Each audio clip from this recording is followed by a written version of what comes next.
For today's headlines, Bloomberg's Philippine COVID ranking unfair. Largest private employer Concentrix vaccinates staff's dependents for free. Up to 90% of employees can work from home. Duterte lauds Japan, Australia for COVID-19 aid in Asean. Comelec brushes off Leni vote buying spiel. Jabs not required to be employed. Netizens starts going home for undas.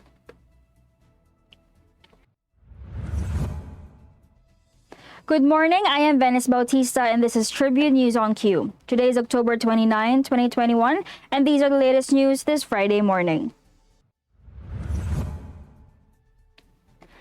The government did not take sitting down the Philippines being tagged by media, financial and data company Bloomberg as the worst place to be in during the pandemic. Bloomberg for the second time ranked the Philippines last among 53 countries in its latest international COVID-19 report that measured the responses to the coronavirus pandemic of governments in terms of economic reopening and virus containment strategies. Scoring 40.5 in the metrics employed by the company known for its financial news service, the country rebuffed Bloomberg for its report that was tagged unfair and biased towards Western countries. Interior Undersecretary Jonathan Malaya said the 12 data points used by Bloomberg have put the Philippines and other Southeast Asian nations at a disadvantage. They feel that the Bloomberg resilience data is practically unfair to the Philippines since that doesn't cover all countries, he said in a television interview. It's unfair to characterize the Philippines as the lowest because it is not the lowest in the world, it's just the lowest among those countries surveyed by Bloomberg, he added. Malaya also noted that the country is seeing a decline in COVID-19 cases and an increase in the number of people already vaccinated against coronavirus. The Philippines tallied record-breaking numbers of new cases in August, but infections dropped over the past weeks. With a steady vaccine supply, the government also expanded its inoculation efforts, which now covers adolescents aged 12 to 17. In its report, Bloomberg noted that while the outbreak in Southeast Asia may have peaked and vaccination has improved, many of the region's nations are still reeling from the surge caused by the COVID-19 Delta variant. Southeast Asian nations occupy the bottom rungs of the ranking, with Indonesia as 48, Malaysia as 50, Thailand 51, and Vietnam 52nd. Concentrix Corporation, a leading global provider of customer experience solutions and technology, and the largest private employer in the Philippines, expanded its free COVID-19 vaccination on October 21 to include staff dependents.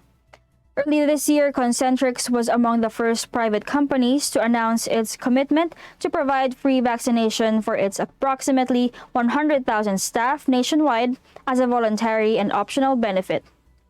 It was also the first customer experience and tech services company to implement its COVID-19 inoculation program called Concentrix #WorthTheShot. The staff inoculation began in July, now at 50% of the workforce and still ongoing.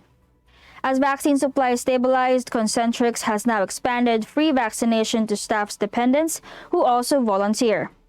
Concentrix aims to finish all registered staff and dependent vaccination by January 2022.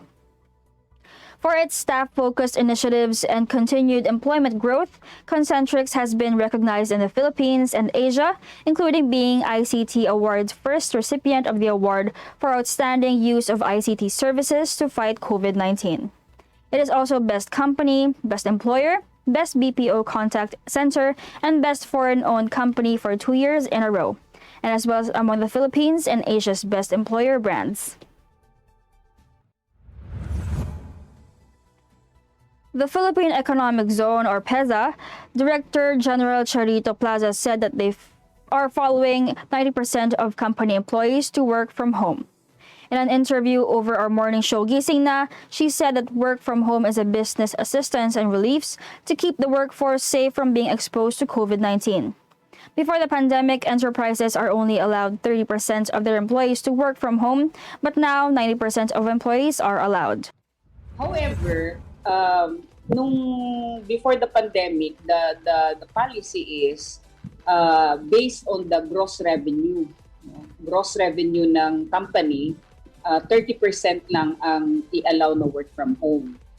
But recently, si FIRB nag-decide na kailangan based on the number of the workforce na 90% yung work from home, 10%. Malaki pa rin yun. Yung 10%, like for example, kung ang isang IT BPO meron siyang 5,000 or 10,000 no, na mga workers. So, the 10% na kailangang mag-report dun sa kanilang office or sa kanilang company ay malaki pa rin yun. No? If you base it on the number of the total workforce. Kaya ang gusto namin, sana ibalik yung sa regular na based on the gross revenue. However, according to PEZA, it's mostly the information technology and business process outsourcing, or IT-BPO, that requested a work-from-home setup. However, because they are the largest provider of employment, with around 1,120,000 IT-BPO employees, 10% is still a huge number. Therefore, they will appeal again for a reconsideration to the FIRB. Tribune News on Q will be back after these short reminders. Botomoto Halalan 2022, the Daily Tribune special coverage.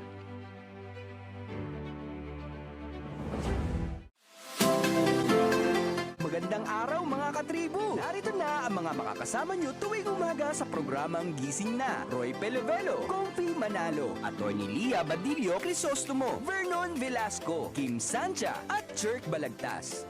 Abangan ang programang Gising Na mula alas 8 hanggang alas 9 ng umaga sa Facebook page ng Daily Tribune. Ilabas ng mainit na kape at samahan kami sa inyong pag-almusal, mga katribo. Sama-sama natin alamin ang mga natatagong istorya sa mga latest na kaganapan sa loob at labas ng bansa. Simulan natin ang bawat umaga with good vibes sa mga informative and recreational segments ng aming programa. Maaari niyo rin ibahagi sa amin ang inyong opinion via Daily Tribune Facebook page at Tribune Now sa YouTube.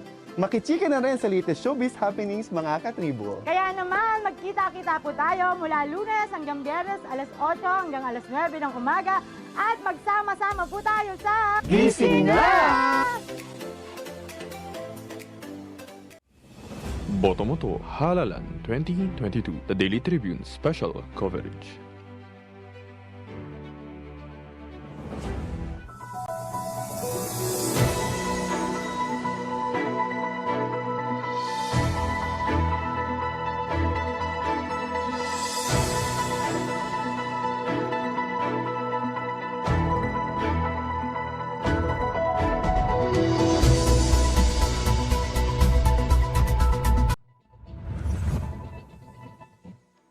We're back on Tribune News on Q. President Rodrigo Duterte has conveyed his gratitude to Japan and Australia for supporting the Philippines and Southeast Asia's pandemic response, saying the region aims to strengthen its ties with the two nations. Duterte on Wednesday said he was grateful for Tokyo's continued support in the COVID-19 mitigation efforts and other projects of member countries of the Association of Southeast Asian Nations. Japan is a staunch supporter of ASEAN in promoting peace and development. The pandemic has not weakened our dynamic engagement, the president said in his speech during the 24th ASEAN-Japan Virtual Summit, which was attended by Prime Minister Kishida Fumio. Meanwhile, he said solidarity defined ASEAN-Australia ties amid the health crisis, noting its vaccine donations and other programs for the bloc. Duterte particularly acknowledged Australia's vaccine access and health security initiatives, the Australia for ASEAN's Future initiatives, worth over $90 million, and its donation of oxygen concentrators to the Philippines. The Philippines appreciates Australia's support for ASEAN's COVID-19 response, he said during the first ASEAN-Australia Summit, which was attended by Australian Prime Minister Scott Morrison. For post-pandemic recovery, Duterte said ASEAN and Japan should fortify its regional and global supply chains, build quality infrastructure, boost tourism, strengthen micro, small, and medium enterprises, enhance cooperation in climate action and biodiversity conservation, and pursue human capital development. He also expressed hopes that Japan will support the ASEAN technical and vocational education and training for 2020 to 2022, which will be chaired by the Philippines.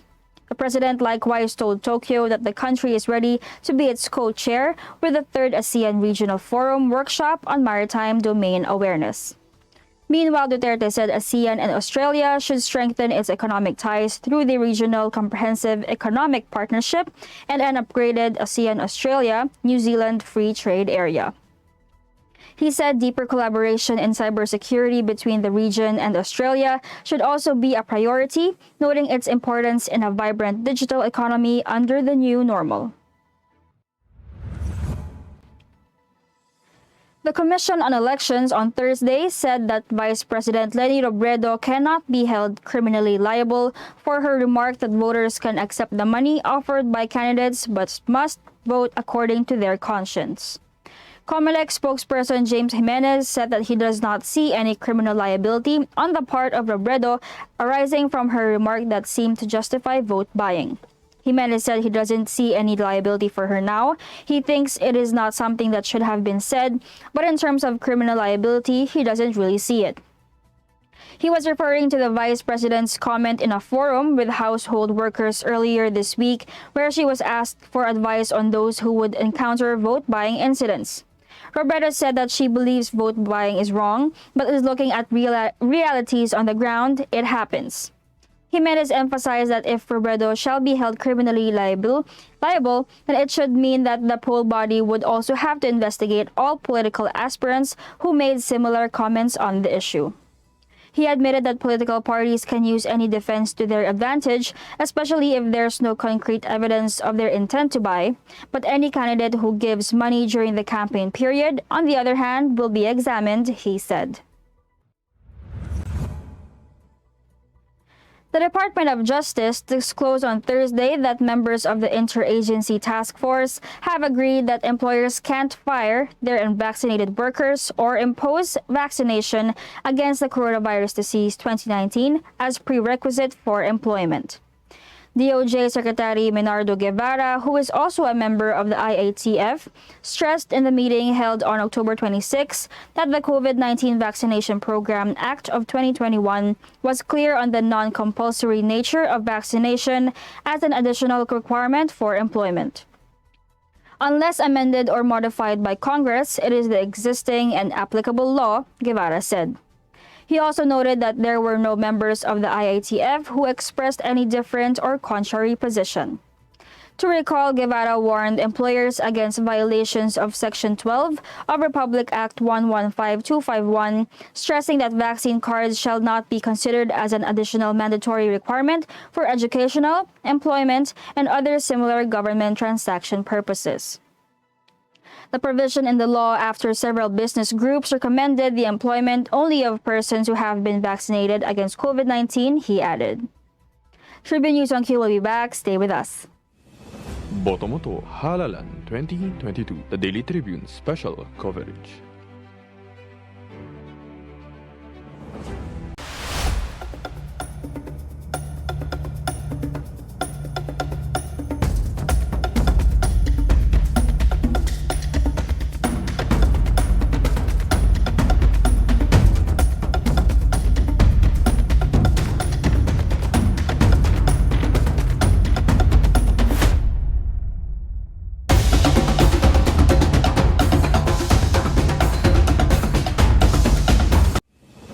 Botomoto Halalan 2022, the Daily Tribune special coverage.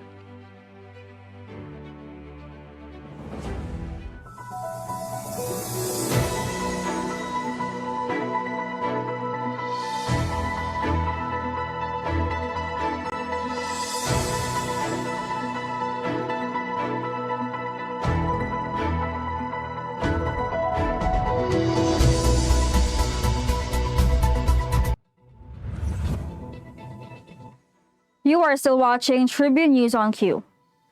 This Friday morning, only a few people or passengers at the Northport Passenger Terminal at Zaragoza Gate or Pier 4 in Manila City are lined up to go home to their respective provinces and join their families in commemorating undas. However, there are some passengers who started lining up yesterday at 3 in the morning to be first in line to be admitted to the terminal, but it was already noon when the gate was opened and started admitting those passengers. They endured the intense heat and dust while lying on the floor covered only with cardboard to make seats. On Thursday, according to the passengers who had been waiting for a few days in the crowd, said that social distancing wasn't practiced while they were outside of the terminal and ignored the threat of COVID-19. But what's important to them is that they can go home to their respective provinces and be with their families. The Coast Guards give the go signal to the security guards who are in charge of the gates and checking if the passengers can be admitted, while they are inside the terminal checking the passengers' documents before boarding the ship. And that wraps up the stories this morning. Before we go, we would like to thank the SM Store, Mary Kay Cosmetics, Arnada City, Department of Tourism, MG Motors, Hina Motors, Security Bank, and Overseas Community Affairs Council member Alan Lin of Republic of China for their continued support.